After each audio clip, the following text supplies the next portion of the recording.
ब्रजपुर में खाद की जबरदस्ती पर चला प्रशासन का डंडा। अब बिना अन्य उत्पादन की नहीं दी जाएगी खाद। खेती किसानी के नाम पर दुकानदारों की मनमानी की शिकायत पर तहसीलदार ने ब्रजपुर के श्री जी किसान सेवा केंद्र पर खाद के साथ जबरन सल्फर और जिंक का जो कॉम्बो प्रशासन ने लगा दिया है। दरअसल किसान परेशान थे कि यूरिया और डीएपी के लिए उन्हें सल्फर और जिंक जैसे अन्य उत्पादन लेना पड़ेगा। मामला सुर्खियों में आया तो नायब तहसीलदार और कृषि अधिकारी लाव लश्कर के साथ मौके पर जा धमके।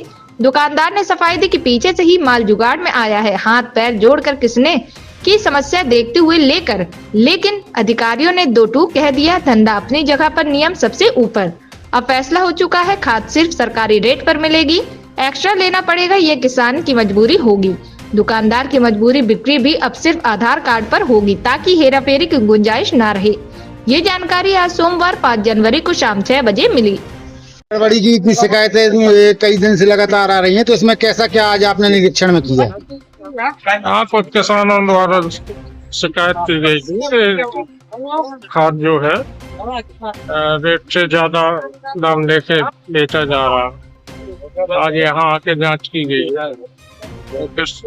दुकानदार कृषि श्री जी कृषि सेवा केंद्र पे के पास लाइसेंस है और कल जो है यूरिया का उनके द्वारा मंगाया गया है।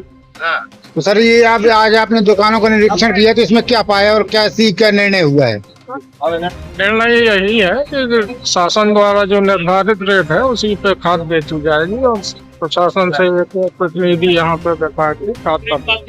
आपका शुभ नाम? शशिकांत हो गई। समस्याओं का सामना करना पड़ रहा है और क्या बातें हुई आज? ये बात हुई है, कल मैंने शाम को 950 रुपए में 2 बोरी यूरिया जी कृषि सेवा केंद्र से खरीदा।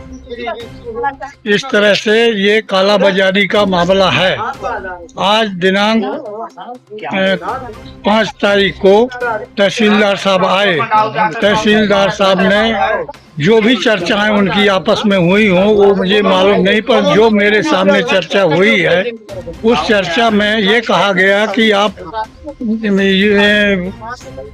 सल्फर लीजिए या माइक्रोराइजा लीजिए, सल्फर लीजिए, तब आपको 1 बोरी खाद मिलेगी। जबकि मैं स्वयं एग्रीकल्चर का आदमी हूँ, मुझे मालूम है कि सल्फर और माइक्रोराइजा कब डाला जाता है। ये फर्स्ट सिंचाई के पहले ही डाल दिया जाता है, इसके बाद सिंचाई की जाती है। परंतु अब इस समय जो सेकंड सिंचाई का समय चल रहा, कहीं सिंचाई ओवर हो गई है, कहीं सिंचाई नहीं हुई है, तो सेकंड सिंचाई में ये माइक्रो न्यूट्रिएंट नहीं डाला जा सकता, क्योंकि अगर डालेंगे भी तो उसका कोई फायदा नहीं मिलेगा। इस तरह से और जो 1 ट्रक यूरिया जी कृषि सेवा केंद्र की सीज की गई है, उस पर कोई कार्रवाई नहीं हुई है। तहसीलदार साहब ने निर्णय लिया कि इसको किसानों को बंटवा दिया जाए, परंतु निर्णय के साथ साथ ये भी कहा गया कि सल्फर और माइक्रोराइजा आपको साथ में लेना पड़ेगा। यदि किसान को चूंकि मजबूरी है, अगर वो लेता भी है यूरिया 266 रुपए में, तो 500 रुपए का अन्य सामान लेना पड़ेगा जो उसको साल भर रखना पड़ेगा, क्योंकि उसकी उपयोगिता नहीं बनेगी। आपका शुभ नाम?